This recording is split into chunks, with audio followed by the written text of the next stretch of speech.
বিসমিল্লাহির রহমানির রহিম। আসসালামু আলাইকুম। আশা করি সবাই ভালো আছেন। আজকে আমরা ইংরেজির একেবারে ভেরি বেসিক লেভেল থেকে কোর্স কন্টেন্ট দেওয়া শুরু করবো ইনশাল্লাহ। তো সবার প্রথমে আমরা আজকে যে লেকচারটা রাখছি সেটা হচ্ছে ইংলিশ বেসিক লেকচার 1। খুবই ছোট ছোট ভিডিওর মধ্যে খুবই তথ্যবহুলভাবে যারা একেবারে শুরু থেকে শিখতে চাচ্ছেন বা শুরু থেকে জানতে চাচ্ছেন তাদের জন্য এই স্ট্রাকচার এবং এই কন্টেন্টটা। তো যারা অ্যাডভান্স লেভেলে আছেন কিংবা আপার ইন্টারমিডিয়েট বা মোটামুটি ভালো জানেন তাদের জন্য নয়, একেবারে যারা শুরু থেকে বিষয়গুলো সম্পর্কে জানতে চান, একেবারে শুরু থেকে বর্ণমালা এবং সি level, word, sentence, subject, object, modifier, complement শুরু থেকে একেবারে যারা জানতে চান তাদের জন্য আসলে বেসিক্যালি সুন্দর করে সাজানোর চেষ্টা করেছি। তো সবার প্রথমে আমরা চলে আসব আজকের ভিডিওতে। তো চলুন কথা না বলে শুরু করি। তো সবার প্রথমে আমরা জানি যে আমাদের ইংলিশ বেসিক ক্লাস আজকে আমাদের। সো একটু আমরা বড় করি।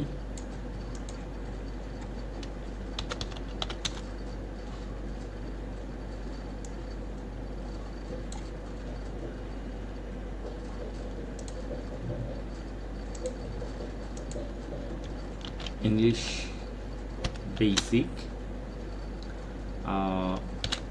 লেকচার 1। সো আমরা দেখি যে ইংলিশ বেসিক লেকচার 1 সবার প্রথমে আমাদেরকে জানতে হবে যে ইংরেজি ভাষাটা আসলে কী। এবং আমরা জানি প্রত্যেকটা ভাষার একটা নিজস্ব শব্দ বর্ণ ভাণ্ডার আছে এবং তাদের একটা নির্দিষ্ট বর্ণমালা আছে। তো তারই নিরিখে আমরা ইংরেজি ভাষায় দেখতে পারি যে ইংরেজি ভাষায় আমাদের 26টি বর্ণ আছে, যেগুলোকে ইংরেজিতে লেটার বলা হয়, লেটার বা লেটার্স বলা হয়। তো 26টি বর্ণ এ থেকে জেড পর্যন্ত, এই প্রত্যেকটা বর্ণ হচ্ছে এক একটি লেটার এ থেকে জেড। আই হোপ সো যে আপনারা সবাই এ থেকে জেড পর্যন্ত সব কিছু জানেন। এবং এই এ থেকে জেড পর্যন্ত বর্ণগুলোকে প্রত্যেকটা আলাদা আলাদা বর্ণ, ফর এক্সাম্পল এ একটা বর্ণ, বি একটা বর্ণ, সি একটা বর্ণ, এভাবে জেড পর্যন্ত প্রত্যেকে আলাদা আলাদাভাবে স্বতন্ত্র এক একটা বর্ণ। কিন্তু এ থেকে জেড পর্যন্ত সবগুলো একসাথে হয়ে যায় অ্যালফাবেট বা বর্ণমালা। অ্যালফাবেট বা বর্ণমালা। এখানে একটা গুরুত্বপূর্ণ জিনিস, লেটার কিন্তু লেটার্স হয়েছে কারণ এ থেকে জেড পর্যন্ত আমরা 26টা বর্ণ পাচ্ছি, কিন্তু অ্যালফাবেট কখনো অ্যালফাবেটস হবে না কারণ সবগুলো বর্ণকে একসাথে একত্রিত করে অ্যালফাবেট বলা হয়। দ্যাট মিনস অ্যালফাবেট মানে হচ্ছে একসাথে 26টা বর্ণকে অ্যালফাবেট বলে। তো সবার প্রথমে আমরা অক্ষর সম্পর্কে জানলাম, যেটা হচ্ছে লেটার। লেটার হচ্ছে এ থেকে জেড পর্যন্ত 26টা বর্ণ আছে ইংরেজিতে, এদেরকে লেটার বলে এবং এই 26টা বর্ণকে একত্রে অ্যালফাবেট বলে। তাহলে আমরা দেখতে পাই এখানে লেটার হচ্ছে, আমরা দেখছি এখানে লেটার হচ্ছে, তাহলে লেটারের সংখ্যা পাচ্ছি আমরা, লেটার হচ্ছে 26। এখন অ্যালফাবেট কয়টি? অ্যালফাবেট হচ্ছে একটি। কেন? যদি আমরা এই যে বর্ণগুলোকে একটা একটা ফুল কল্পনা করি, আমরা যদি একটু সাপোজ একটা ড্রয়িং করি, এখানে মনে করুন এটা একটা মালা এবং এখানে ডিফারেন্ট ফুল আছে। সো সবগুলো ফুলকে যদি একসাথে একত্রিত করে আমরা একটা মালা বানাই, তাহলে এরা প্রত্যেকে এক একটা ফুল, কিন্তু সব এক একটা ফুলকে একসাথে গেঁথে আমরা পাচ্ছি একটা মালা। তো প্রত্যেকটা বর্ণ একটা একটা করে ফুল যদি আমরা ধরি, আর মালা হচ্ছে একটি, সবগুলো ফুলের কম্বিনেশনই তো আমরা মালাটা পেয়েছি। সো আমরা দেখতে পাই লেটার হচ্ছে 26টি এবং বর্ণমালা হচ্ছে একটি। আর ইংরেজি লেটারগুলো আমরা সবাই জানি, লেটার মোটামুটি দুইভাবে লেখা যায়। একটা হচ্ছে ক্যাপিটাল লেটার,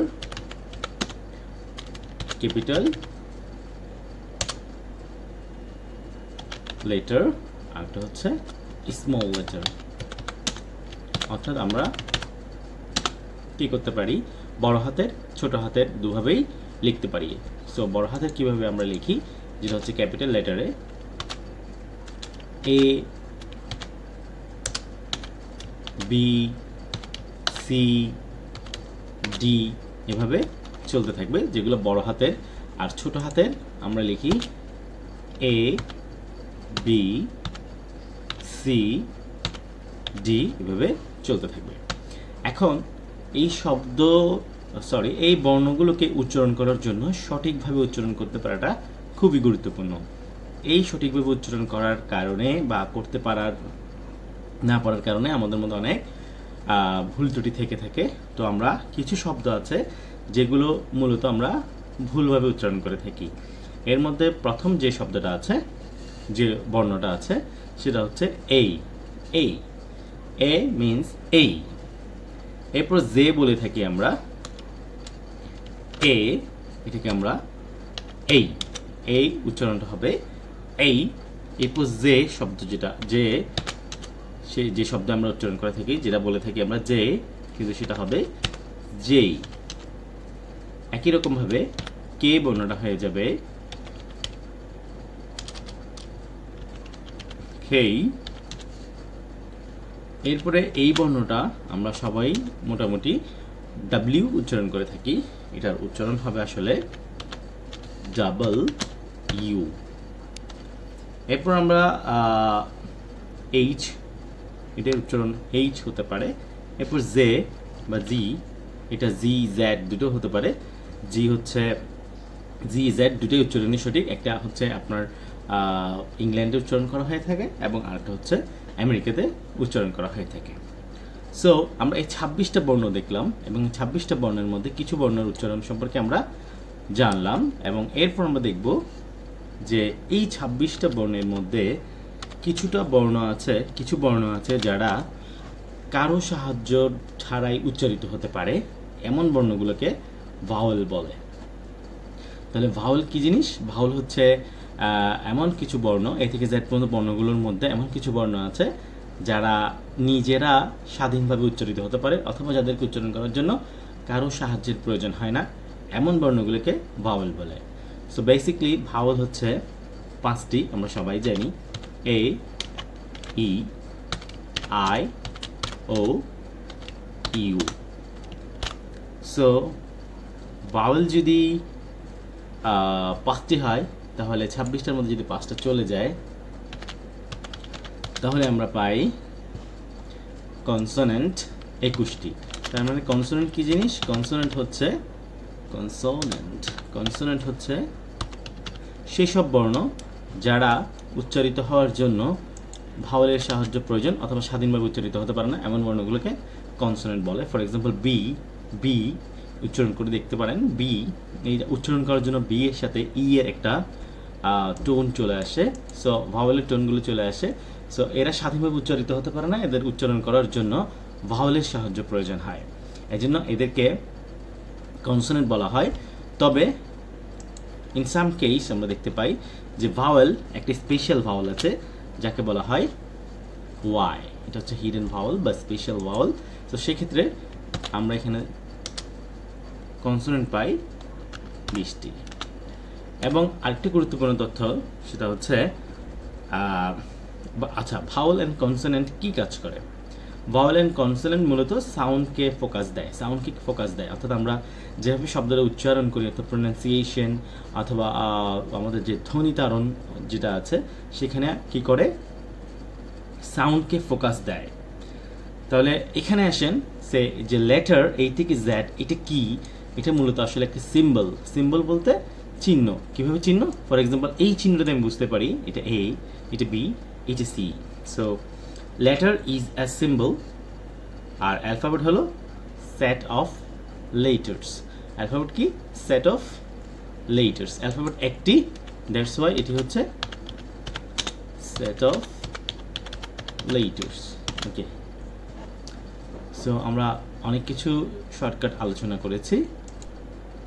যেহেতু বলেছি আমরা একেবারেই বেসিক থেকে শুরু করেছি, এবং আরও কিছু ইম্পর্টেন্ট জিনিস আমরা জানবো। সেটা হচ্ছে এই যে 26টা বর্ণ আছে, এর মধ্যে কিছু বর্ণ আছে যারা হচ্ছে সে তো একটা বর্ণ এবং পাশাপাশি সে একটা কি ওয়ার্ড হিসেবে কাজ করে। সো আমরা আরেকটা গুরুত্বপূর্ণ তথ্য জেনে রাখতে পারি, সেটা হচ্ছে ভাওয়েল ছাড়া, অর্থাৎ এই স্পেশাল ভাওয়েল যেটা আছে সেটাকে যদি সহ আমরা কনসিডার করি, ভাওয়েল ছাড়া কোনো শব্দ গঠিত হয় না। আপনার যে কোনো শব্দ যেটা অ্যাক্রোনিম বা সিনোনিম শর্ট ফর্ম আছে সেগুলো বাদে এলাবোরেশন যদি করি আমরা, তাহলে ভাওয়েল ছাড়া কোনো ওয়ার্ড আপনি খুঁজে পাবেন না। ইন মোস্ট কেসেস আপনি দেখবেন যে ভাওয়েল ছাড়া কোনো শব্দই তৈরি হয় না। আরেকটা বিষয় সেটা হচ্ছে ইংরেজির সবচেয়ে ছোট শব্দ বা একেবারেই স্মলেস্ট ওয়ার্ড হচ্ছে যেটা একটা লেটার এবং পাশাপাশি একটা শব্দ, সেটা হচ্ছে আই আর এ মিনস একটি, আই মিনস আমি। তাহলে এরা লেটার এবং পাশাপাশি ইংরেজির সবচেয়ে ছোট ওয়ার্ড বা শব্দ। আচ্ছা, এরপর আমরা আসি যে ইংরেজির সবচেয়ে বড় শব্দ কোনটি। এটা আসলে জানার কোনো প্রয়োজন নেই, বাট নাইস টু নো, আপনি জেনে রাখতে পারেন। সেটা হচ্ছে নিউ মনো ultra micro স্কোপিক silico volcano কনিওসিস।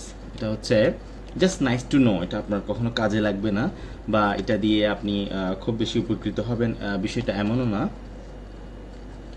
New মনো ultra micro স্কোপিক silico volcano কোনিওসিস। So এটা হচ্ছে ইংরেজির সবচেয়ে বড় শব্দ। এটা হচ্ছে ফুসফুসের একটা রোগের নাম মূলত, কিন্তু এটা আসলে নাইস টু নো। জাস্ট আমি যেগুলো আপনাদেরকে নাইস টু নো সেগুলো জাস্ট জানার জন্য, এখানে শেখার আসলে তেমন কিছু নেই, বাট নাইস টু নো জেনে রাখলে ভালো আর কি। আপনি কখনো হয়তো বা কোনো জায়গায় বলতেও পারেন। সো এটা হচ্ছে গিয়ে ইংরেজির সবচেয়ে বড় শব্দ। আর সবচেয়ে ছোট শব্দ আমরা দেখতে পাই আই আর এই। আর হচ্ছে জনপ্রিয় কিছু প্যানগ্রাম আছে যেখানে আমরা ছোটোবেলায় দেখেছি যে একটা সেন্টেন্সের মধ্যে 26টা বর্ণকে খুঁজে পাওয়া যায়। যেমন আমরা দেখেছিলাম যে the quick brown Fox jumps over the lazy dogs. So এটা একটা ছিল, বাট এটা যেহেতু একটা কমন আমাদের জন্য,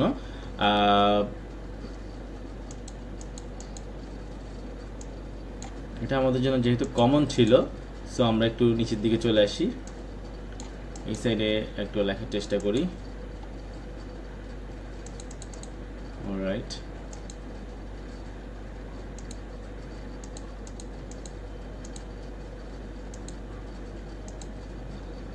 তো আমরা লিখব the five boxing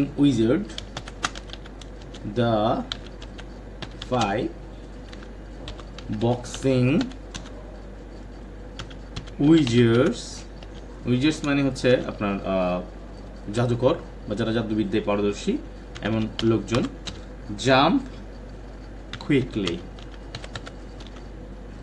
the five boxing wizards jump quickly, পাঁচজন জাদুকর কি করলো, দ্রুত লাফ দিল।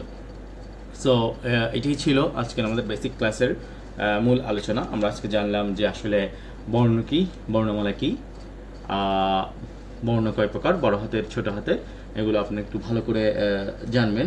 কিছু শব্দের উচ্চারণে আমাদের ঝামেলা আছে, সেই শব্দের উচ্চারণগুলো ফনেটিক্সের ব্যাপার আছে, সেগুলো আমরা পরবর্তী ক্লাসে ধীরে ধীরে আরও বিস্তারিত আলোচনা করব। এরপর আছে আমাদের ভাওয়েল কনসোনেন্ট 26টা বর্ণের মধ্যে। এরপর আমরা জেনেছি একটা স্পেশাল ভাওয়েল আছে। এরপর আমরা জেনেছি ইংরেজির সবচেয়ে ছোট দুটো শব্দ, সেটা হচ্ছে আই এ, এবং ইংরেজির সবচেয়ে বড় শব্দ যেটা ফুসফুসের একটি নাম। এবং আমরা একটা জনপ্রিয় প্যানগ্রাম জানতে পেরেছি, যেটা হচ্ছে the five boxing wizards jump quickly. Pangram মানে হচ্ছে প্যানগ্রাম একটা ল্যাটিন শব্দ, এটা হচ্ছে মানে অল লেটারকে একসাথে করে যে প্যানগ্রাম সেটা। তো এটা আমরা ছোটোবেলা থেকে এক্সাম্পল দেখেছিলাম আসলে the quick brown Fox jumps over the lazy dog, but এখানে আমি একটা ডিফারেন্ট এক্সাম্পল অ্যাড করেছি।